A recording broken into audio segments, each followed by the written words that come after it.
Boa noite, Rogério. Simples, rápido e fácil. Suas considerações sobre esse triunfo do Sport Clube Bahia hoje, batendo os 49 pontos no Campeonato Brasileiro. Acho que importante, boa noite, acho que importante, necessário para a nossa caminhada do jogo. Os primeiros minutos ruins, nós nos atrapalhamos um pouco, os primeiros 10 minutos foram do Inter do jogo, nós fomos retomando a rédea do jogo, tentamos fazer algumas movimentações, imaginando esse 5-3-2, com a variação do 5-2-3 para o Internacional para sair. Acho que conforme o jogo foi progredindo, nós fomos aumentando o nosso entendimento do jogo, e ao final do primeiro tempo já pressionávamos muito o Inter, um volume grande de jogo que gerou, além do pênalti, outras boas oportunidades que nós tivemos. No final, quando ficamos com a mais, eu acho que nós estávamos bastante cansados. Nós não conseguimos exercer a pressão que deveria ter sido feita. Uma ou outra encaixe com o Thiago, com William e Kaique, no final foram bem feitos, mas a maioria... E depois demos oportunidade em faltas bobas, como aquela bola, por exemplo, do Gilberto, fazer uma falta, o jogador de costas, dar a chance do Inter cruzar a bola para a área. Então, assim, não foi, acho que um jogo espetacular. O jogo do Grêmio foi muito superior, foi melhor jogado. O Inter também se defendeu mais, tinha mais gente atrás da bola, na linha de defesa. Mas conseguimos, através do lance do Ademir, e tivemos outras oportunidades também para fazer gols. O Inter foi um pouquinho mais agressivo no segundo tempo, né? Causou um pouquinho mais de problemas pra gente. Mas saímos vencedores, que era o que importava pro dia de hoje. Rogério, boa noite. Você está contando já com alguns retornos, o Eric, o Juba, por exemplo, Sim. Voltando ao time. Mas eu queria falar do David Duarte. Se esse começo do jogo também tem um impacto da ausência da saída de bola do David Duarte nesse jogo de hoje. Olha, o David faz falta, está num momento ótimo. Tecnicamente é um jogador que ajuda mesmo na construção, mas eu acho que o problema não foi nem na construção em si. Nós talvez entramos um pouco desconcentrados, ou talvez um pouco emocionados pelo resultado do Grêmio, que foi um jogo de domínio total, e não tivemos a atenção necessária, a concentração necessária no início do jogo. Não posso dizer, o Gabriel fez um bom jogo. Para mim, Santi hoje, o grande jogador, principalmente no primeiro tempo, foi talvez o melhor jogador da partida. Claro que o Ademir faz a jogada que dá o pênalti, né? O William faz o gol, mas o Santi foi da mesma maneira que eu elogiei o Nico, né? No jogo passado, que eu falei, hoje para mim o Santi fez uma partidaça, defendendo e construindo, foi muito bem nessa questão. Eu acho que o Gabriel, na bola aérea, defendeu bem, ajudou bastante. Não tem a mesma construção, é um jogador diferente do que é o David, mas também ajudou bastante a gente hoje. Mas eu acho que muito mais falta de concentração e foco no jogo nos primeiros 10 minutos do que um problema de um David na zaga. Boa noite, Rogério. Você falou aí há pouco do Azevedo. Me permita voltar ao assunto, porque você falou na semana passada, no último jogo.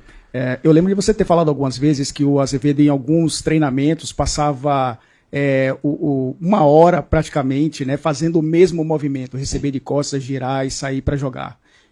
Que chegava um momento até que ele precisava descansar de tanta repetição que ele fazia esse movimento.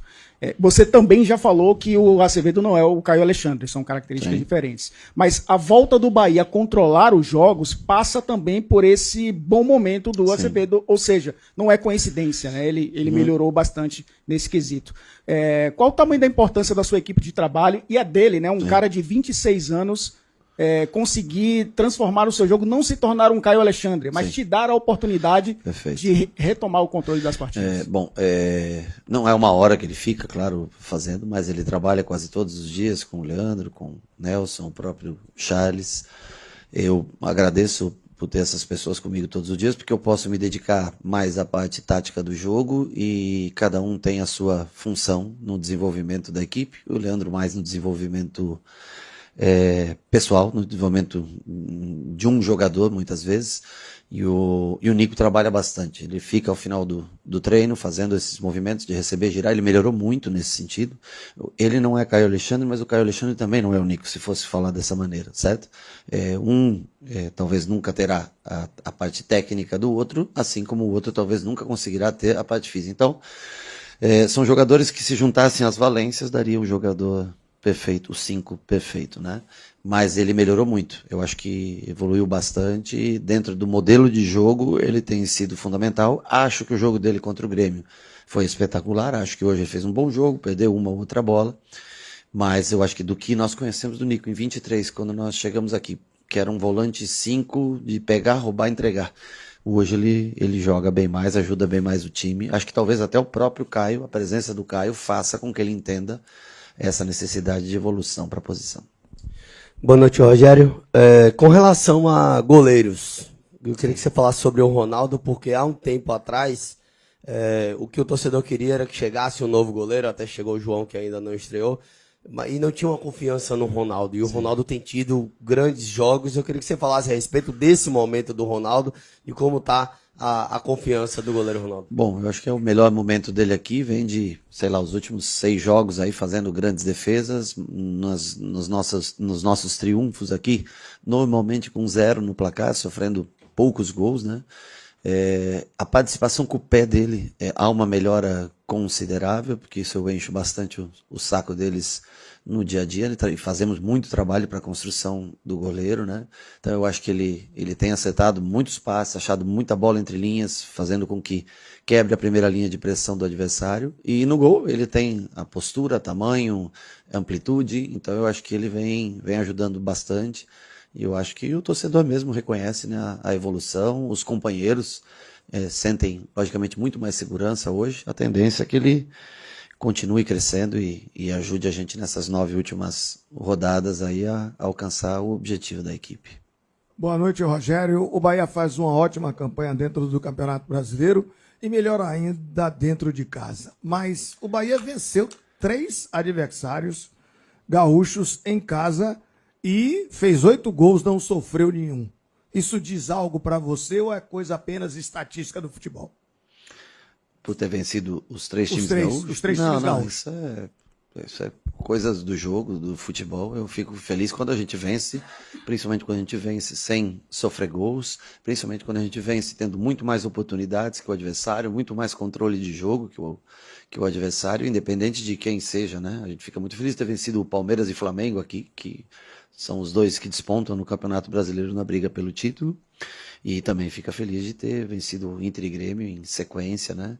Eu espero, nós temos ainda o Inter fora de casa e o Juventude fora de casa, que a gente possa conseguir somar pontos para a tabela final, para ajudar a gente a conseguir uma vaga direta para a Libertadores. Mas é uma coincidência só. Boa noite, Rogério. Gostaria que você falasse sobre a importância do retorno do Eric. Ele que ficou 5 meses e 1 dia afastado por lesão, e agora com essa reta final, né, alguns jogadores desgastados, outros no departamento médico, o Everton se recuperando. Qual a importância de você contar com o retorno do camisa 14 nessa sequência de campeonato? Muito, eu acho que ele vem já treinando bem. Eu tentei levar ele para o jogo contra o Vitória, mas o pessoal do departamento médico não quis comprar. Ele já vinha treinando há 1 semana comigo, que precisava de mais treinos, nós não levamos. No último jogo deram 15 minutos para ele, para começar a se adaptar. Eu não consegui colocá-lo no último jogo.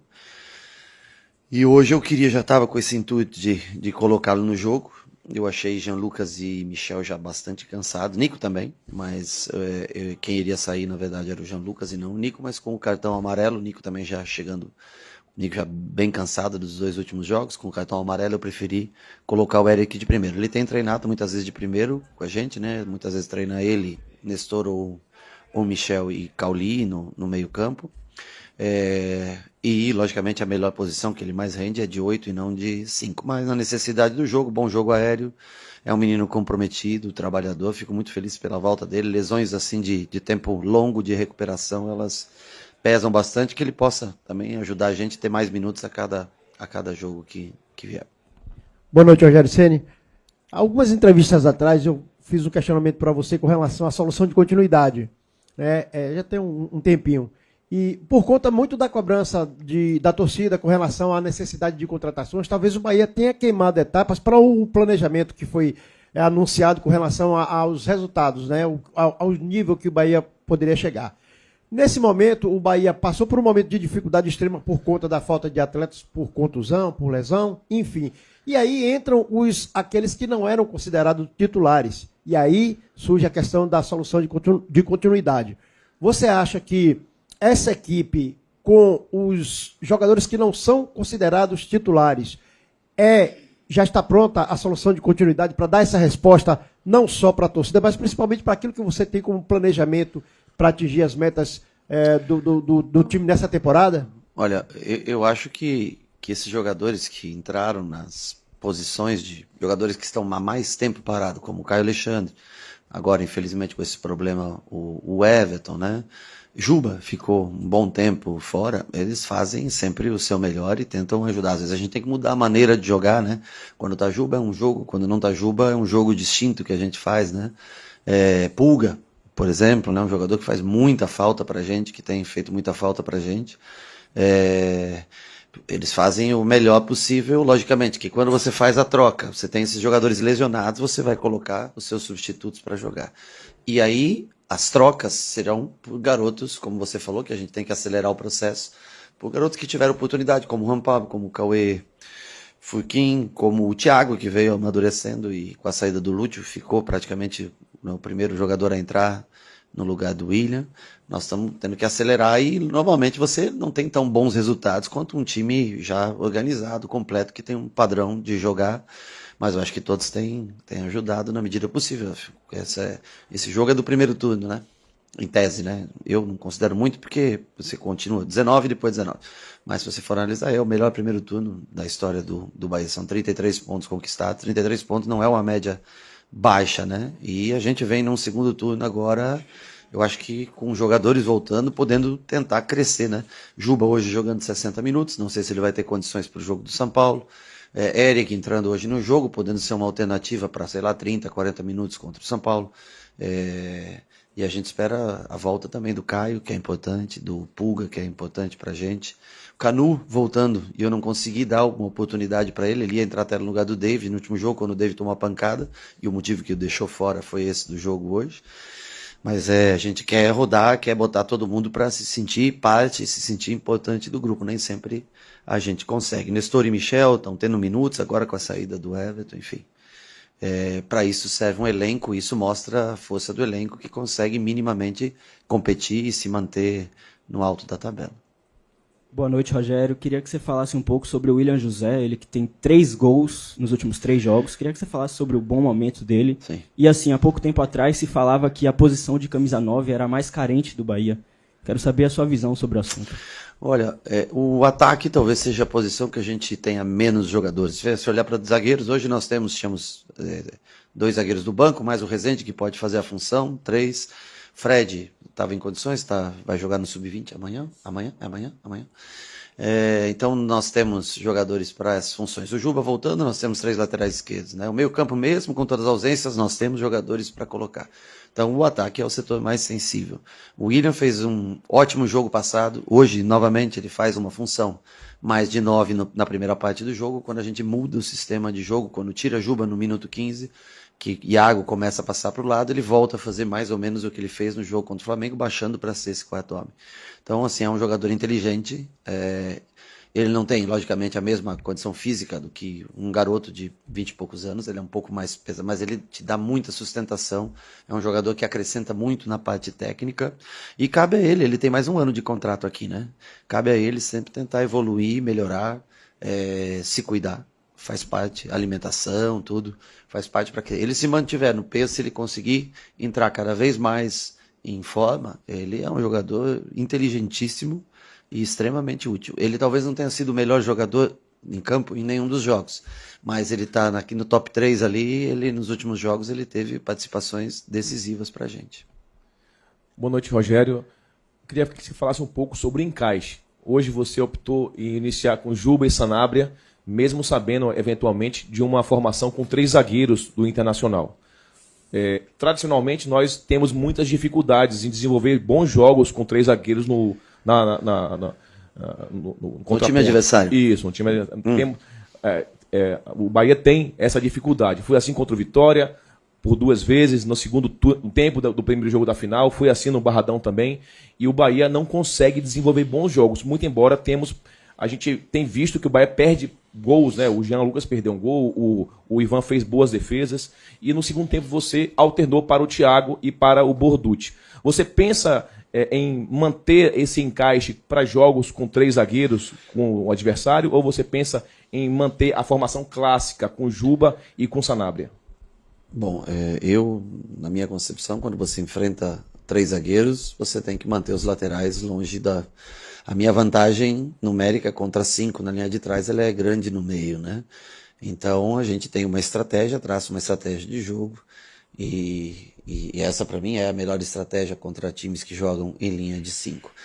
No caso, para o próximo jogo, é um time que normalmente joga com linha de 5, ou desde que o Crespo assumiu o São Paulo, é um time que joga com linha de 5.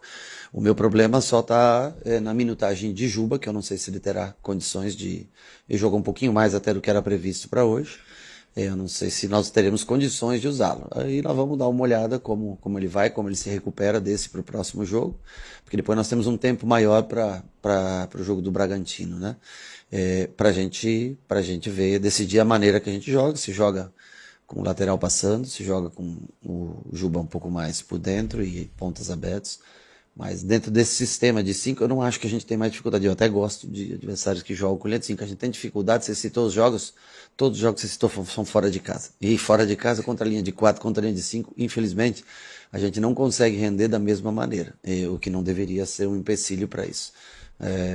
Mas eu acho natural até você ter Sanabria contra uma linha de 5.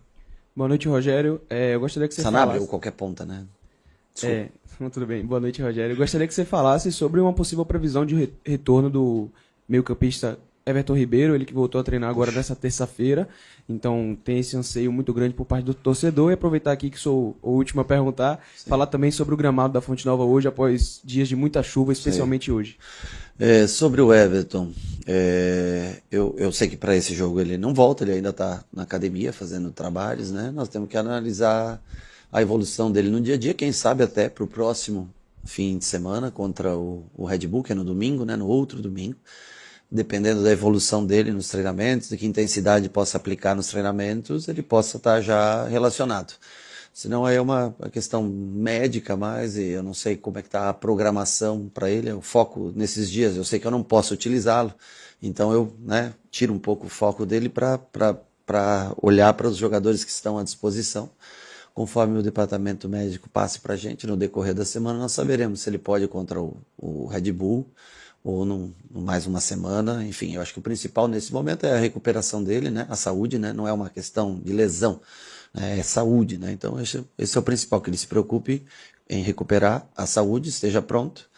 E aí, quando ele estiver pronto, nós vamos analisar se ele tem condições de alguns minutos, se ele tem condições de começar um jogo, de jogar 60, 70 minutos, ou se entrar no decorrer do jogo. E você me perguntou sobre o gramado, eu acho que a chuva até ajudou um pouco a sustentar, e o gramado mostrou uma drenagem muito boa, né? Eu lembro daquele jogo Fluminense, acho que vocês vão lembrar que parou o jogo e tudo, né? Hoje não, hoje choveu bastante, e o gramado, eles não cortaram a grama, porque... Também acho que não tinha como cortar grama, porque eu não lembro de parar 1 hora, 2 horas a chuva aqui em Salvador nos últimos 3 dias, né? Então fica um pouquinho mais fofo, mas ele também é um pouco mais alto, faz com que a bola não leia as imperfeições das emendas da grama, né? Então eu acho que nesse sentido foi um gramado que surpreendeu positivamente a gente. Ainda precisa de alguns ajustes, principalmente nesses passes laterais e nessa faixa de campo. Esses últimos 14 metros de largura do campo na frente do banco de reservas, ali é a área que está com mais problema. Mas acredito que seja, eu não sei se tem show aqui nesses dias ou não sei, eu ouvi falar alguma coisa. Mas eu acho que a gente vai ter um gramado ainda melhor. Mas com relação à drenagem, fantástica, o gramado aguentar um jogo com, 150, 200 milímetros de chuva aí nesses últimos dias. Obrigado. Boa noite, gente.